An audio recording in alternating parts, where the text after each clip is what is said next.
Yeah, welcome back, and this is still Good Morning Nigeria. We're discussing our second topic now as the Minister of Industry, Trade and Investment, Doris Uzoka Enete, alongside top officials from various government agencies, will convene at the first Abuja Investment Summit and Expo 2023, scheduled for November 14th to 15th, 2023. And right about now, we have some guests who will be throwing more light on the summit and its gains for Nigerians. All right, in the studio we have joining us Abiodun Odusonwo, the Chief Consultant, Trade Development Foundation. Thank you for joining us. Thank you very much. Good morning. And also here is Dr. Emmanuel Onwodi, Director, PPP Infrastructure Concession Regulatory Commission. Thank you very much. Thank you for having me in your studio this morning. Let's begin with what the Abuja Investment Summit is all about, and what does it actually entail. Let's begin with you, Mr. Abiodun. Abuja Investment Summit and Expo is that collective industrial activities designed to begin the process of industrial evolution in Abuja. As we know, Abuja is more or less an administrative, largely community where we have a large number of international communities, but fewer industries. The idea, therefore, is to bring to Abuja what obtains in other capital of the world, other cities, whereby it's a combination of both administrative, diplomatic, as well as some industrial activities as well. We have a large number of persons, both young and old, in Abuja, large number of international communities, and expanse of space, land within the councils, whereby development can actually take place. That was why the idea of actually bringing the balance between administrative and industrial activities was born by the Abuja Investment Summit and Expo. Okay, thank you, Emmanuel. Rather, Abiodun, thank you so much. So, Emmanuel, could you tell us the specifics of this summit, really, and who are those you're expecting to attend? Okay, thank you very much, and also to thank you for having us in your studio. Thank you, those watching us from home and all over the world. It's just to say that this summit couldn't have come at a better time than this.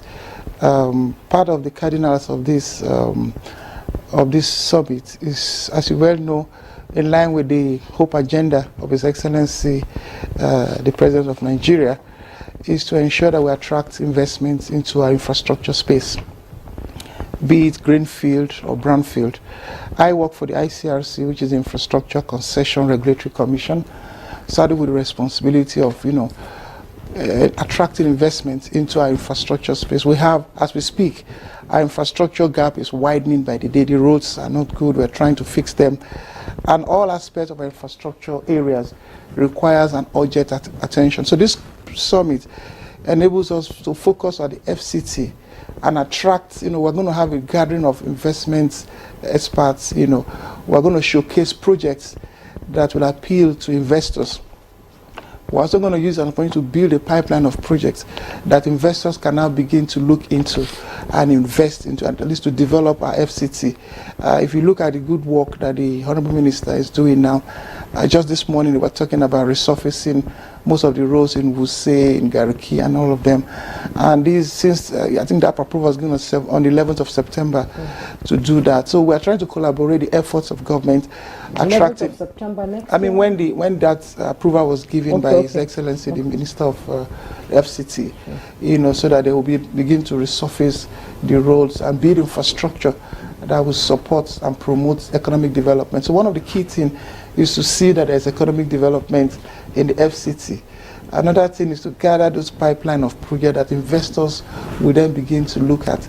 At the same time, we're trying to position the FCT such that we are able to attract investments in an annual event. This event will be an annual event. The ministers, many of the ministers have already keyed into the project. The ICRC is also supporting, the role of ICRC in attracting public-private partnerships into our infrastructure space. So this event is one that, will be able to showcase these areas, and I believe it's the right step in the right direction, especially working with the TDF as partners to the government. We support all public-private partnerships, and that is what we do. That is what we know how to do best. Okay, talking about public-private partnership, we've seen your minister in so many forums around the world, and in Saudi recently, where President Bola Ahmed Tinubu said Nigeria is ready and open for business. Can we build on that? I think, in fact, one of the essence of the summit is to generate employment.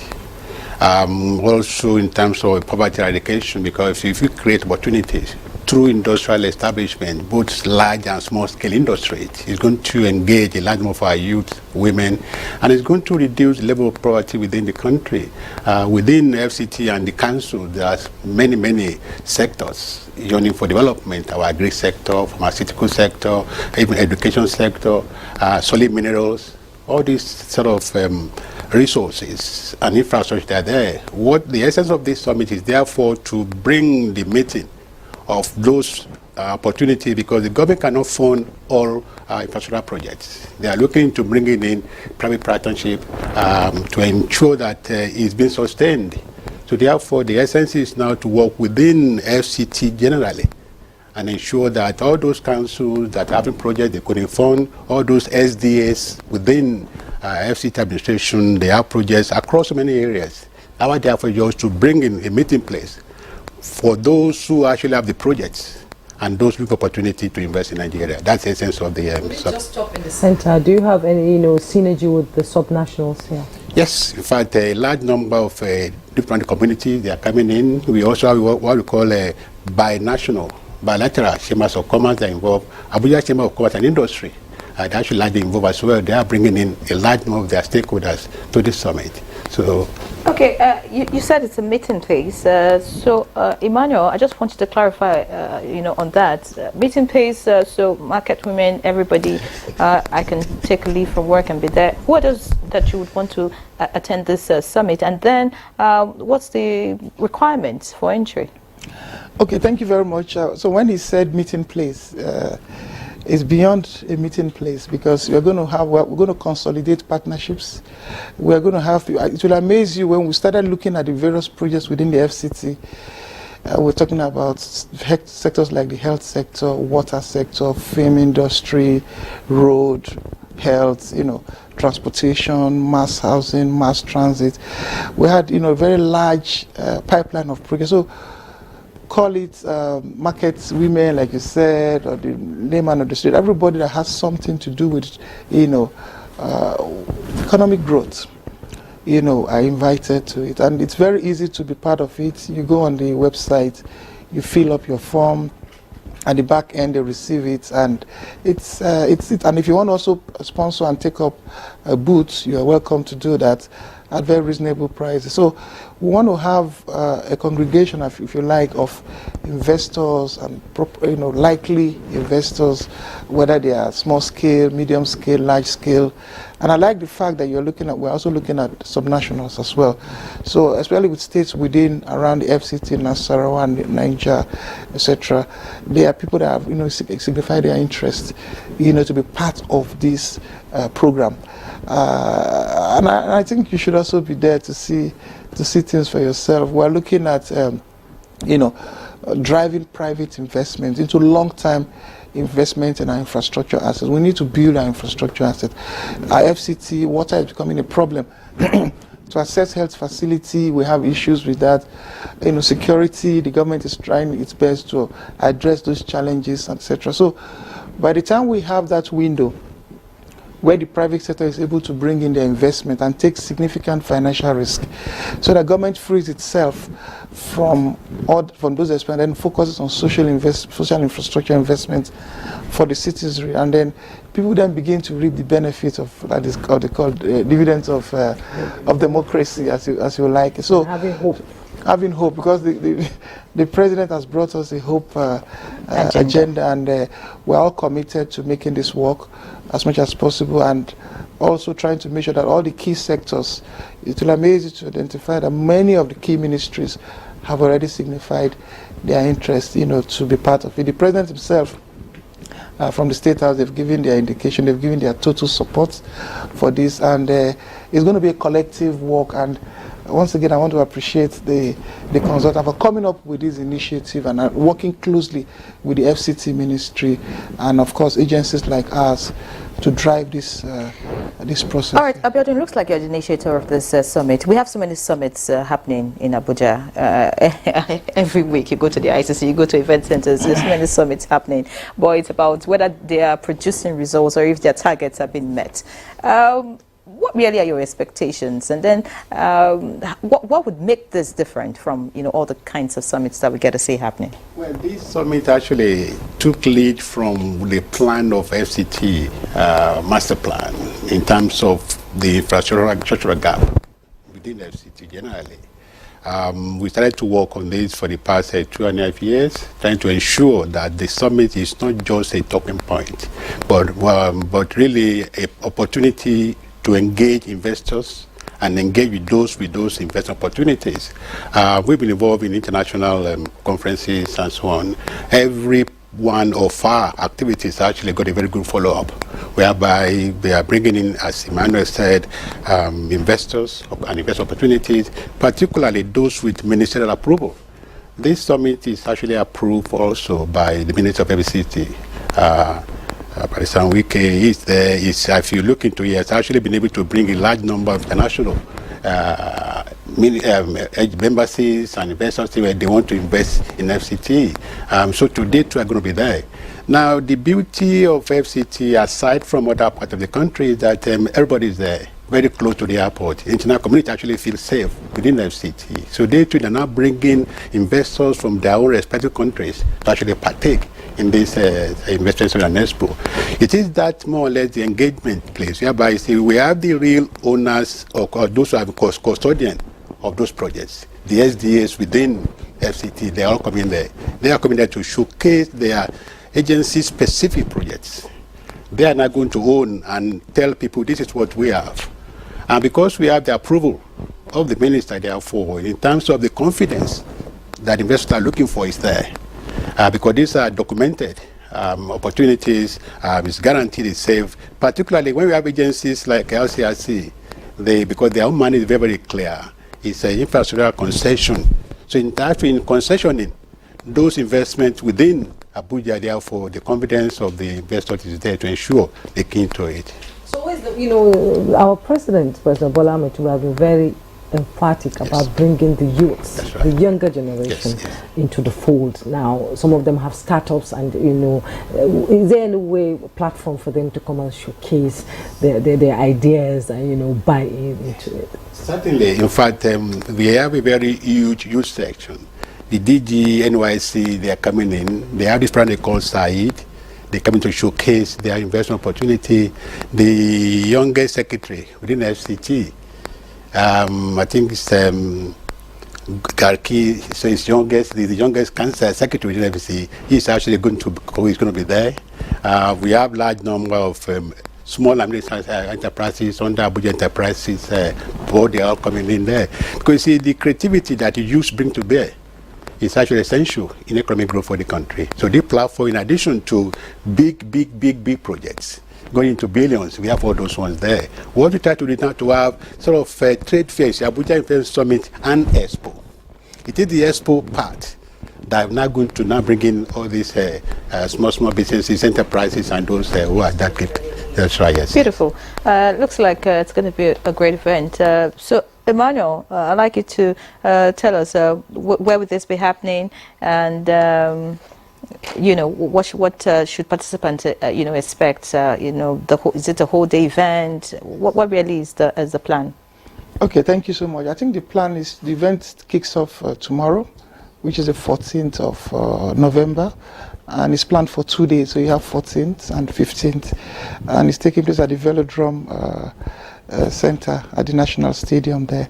I think it starts each day at about 9 in the morning. So there are participants who have already pre-registered. You can also have the opportunity of registering at the venue.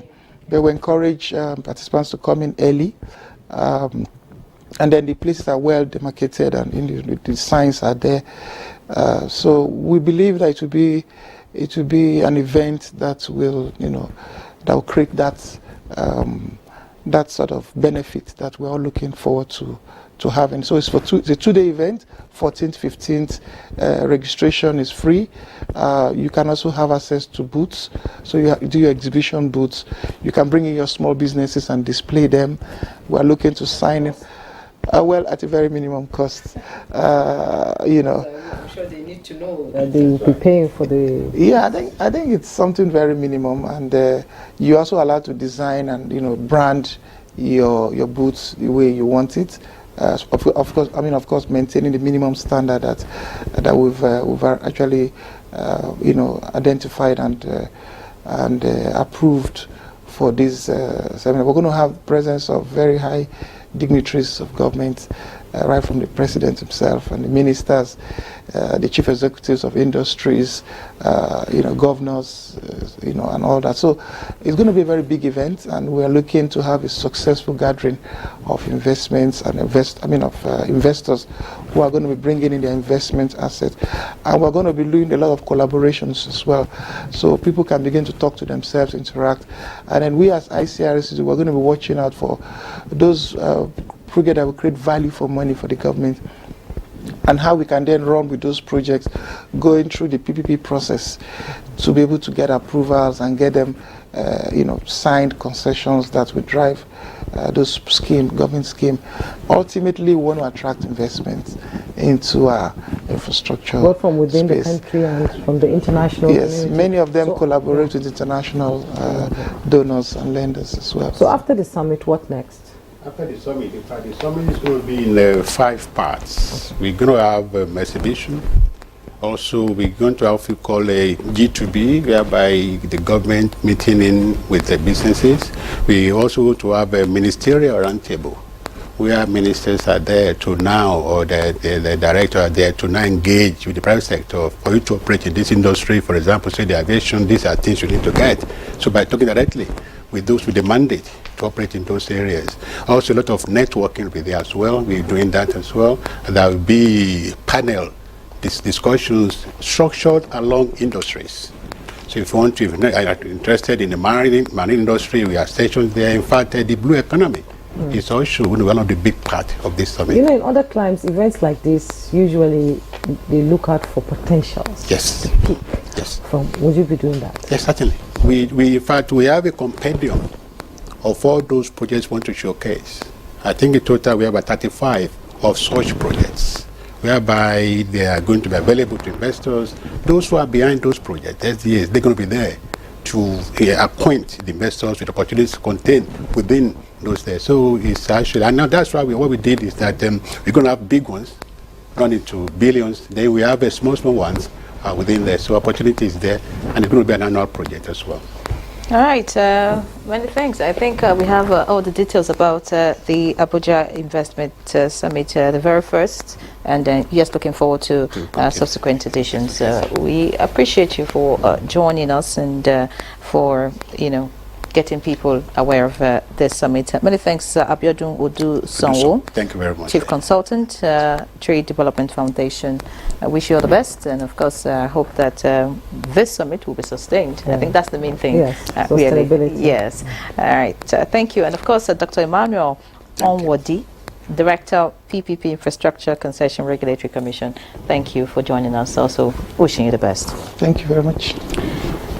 All right. So that's Sports update is next. okay. We have sports updates. Okay, that's Good Morning Nigeria. We run out of time. That's Good Morning Nigeria for today.